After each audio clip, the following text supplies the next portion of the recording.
Bonjour à tous et bienvenue à notre journal TB33. Rassemblement ce dimanche 26 mars 2017.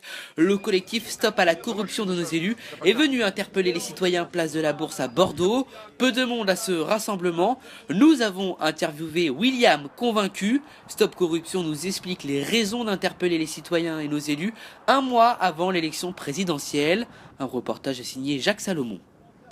Bonjour. Enfin, je dis tu, hein. Oui, oui. Tu es là aujourd'hui pour stop à la corruption de nos élus. Est-ce que le citoyen ne va pas se dire, c'est un peu pas utopique de dire que nos élus vont surtout arrêter leurs privilèges et soyez plus au service du citoyen que de vous servir à vous, d'abord? Tout mouvement politique est d'abord une utopie. Nous avons espoir de faire changer les choses. C'est ce qui justifie notre mouvement. D'accord. Nous pensons que la politique doit revenir aux mains des citoyens. Nous devons cesser de faire confiance aveuglément à nos politiques et nous devons reprendre en main la chose publique. Voilà pourquoi nous sommes ici. Donc nous avons foi, nous avons confiance dans le pouvoir du peuple de choisir sa destinée. Voilà, pourquoi on est là. D'accord. Donc il faut que les élus qui arriveront au pouvoir, il faudra que le citoyen soit derrière ces élus pour leur dire faites la politique dans laquelle on a voté pour vous. C'est dans la nature des hommes d'être corruptibles. D'accord. C'est aussi dans la dignité de la République que de contrôler les gens qui sont ici pour nous représenter. Voilà. Donc nous exigeons effectivement de la transparence dans la vie publique. Oui. Nous exigeons que les gens qui ont été condamnés pour détournement de fonds publics, pour abus de biens sociaux, ne puissent plus se présenter devant les électeurs pour demander un mandat. Voilà. Ce sont des choses simples, ce sont des choses qui sont rapidement accessibles en fait. Donc c'est une utopie, oui, mais ce sont des choses concrètes, accessibles rapidement. Pour peu que les citoyens se mettent en marche. Le pouvoir est dans les mains du citoyen. Il faut que chaque personne s'en rende compte et en ait conscience. On a trop tendance à râler dans son coin, à être dans sa petite bulle. La seule façon de reprendre le pouvoir et de faire honneur aux gens qui nous ont précédés, aux gens qui se sont battus pour que l'on puisse vivre dans une république et obtenir la fin d'une monarchie absolue, c'est de nous-mêmes de nous lever et de dire stop et de dire on veut construire autre chose. Nous sommes adultes, nous ne sommes pas des enfants, nous ne sommes pas des gens à qui on va raconter des belles histoires et qui vont s'endormir ou rester aveugles. Voilà. Convergence des luttes, c'est un mot qui vous parle à vous? Comment? Convergence des luttes, est-ce que c'est un mot qui vous parle? Alors convergence des luttes, oui, à condition d'avoir un tronc commun, que les luttes se fédèrent et que les corporatismes ne se mettent pas en avant. Voilà, c'est ma seule crainte. Mais je pense effectivement qu'il faut converger les luttes. Plus on est nombreux, plus on fait masse, plus on a de poids. D'accord. Donc vous allez interpeller les élus, vous allez présenter votre programme, enfin si je puis dire programme, aux élus tous les élus qui se présentent pour leur dire aujourd'hui voilà ce que nous souhaiterions que vous mettiez en place et qu'une loi passe pour que justement cette corruption s'arrête à tous les élus qui se présentent. Oui, au travers de la pétition en fait. Une fois que la pétition sera signée et que l'on aura suffisamment de personnes qui ont été signataires, nous pourrons proposer ça aux élus en place, aux futurs élus, effectivement pour les législatives prochaines.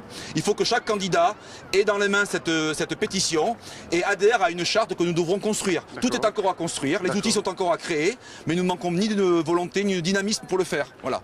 Il faut que nos élus se rendent bien compte que nous sommes déterminés. D'accord. Vous avez parlé des médias tout à l'heure. Oui. Les médias ont un rôle à jouer, ils ne le jouent pas vraiment, ils ne sont pas là aujourd'hui. Est-ce que vous pouvez dire des mots sur les médias? On se met aussi dans ce lot des fois. Quand on essaie de donner la parole à nos concitoyens, on le fait maintenant.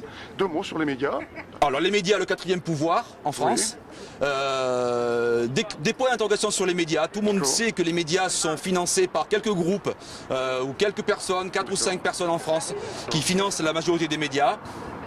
Nous ne disons pas que les médias s'autocensurent. Par contre, nous pensons que certains propos sont volontairement occultés. Certains événements sont occultés pour ne pas faire tâche aux gens qui financent les médias. Oui, nous avons des questionnements à ce sujet-là. Oui. D'accord. Sur la Guyane, justement, le mouvement est très fort. Est-ce que vous n'avez pas peur que ça s'étend, enfin ça commence à être sur Bordeaux, sur d'autres villes, et ça fasse tache d'huile? Nous souhaitons que le mouvement guyanais puisse s'étendre en France aussi, enfin en métropole. Nous souhaitons que les citoyens se saisissent de la chose publique, que les citoyens se mobilisent pour des actions concrètes, non violentes, non partisanes, pour mettre en avant la citoyenneté. Voilà. Est-ce que c'est pas la Guyane qui met leur mouvement en place? Est-ce que ça ne nous donne pas à réfléchir à nous, de se dire, si eux ils arrivent à faire changer les choses chez eux, est-ce qu'on ne devrait pas tristement arriver à rejoindre ce mouvement-là et nous devons nous inspirer de mouvements tels que ceux qui sont issus de la Guyane, mais aussi de la Roumanie, qui s'est mis en mouvement il y a quelques semaines.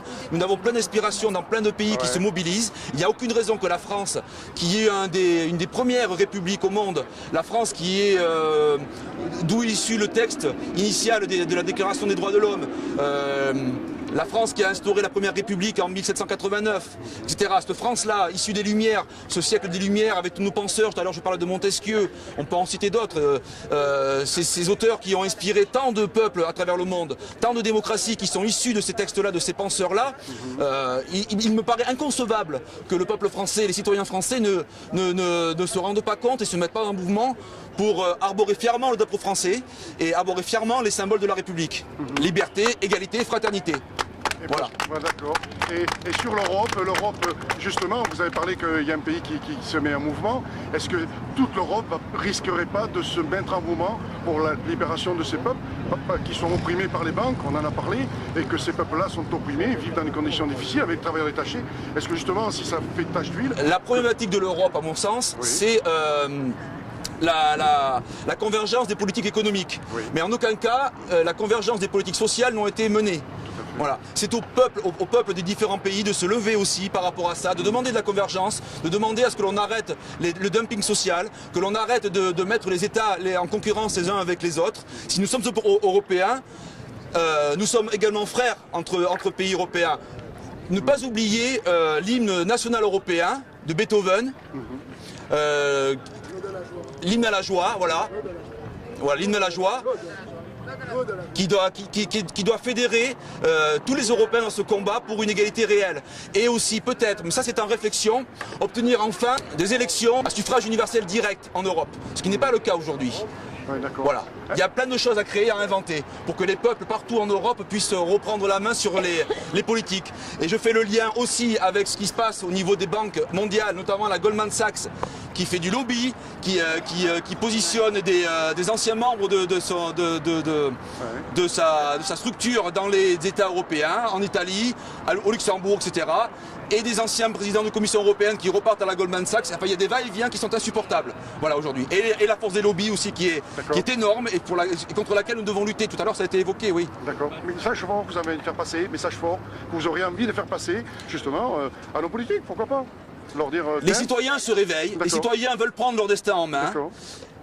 Nous ne sommes pas des esclaves.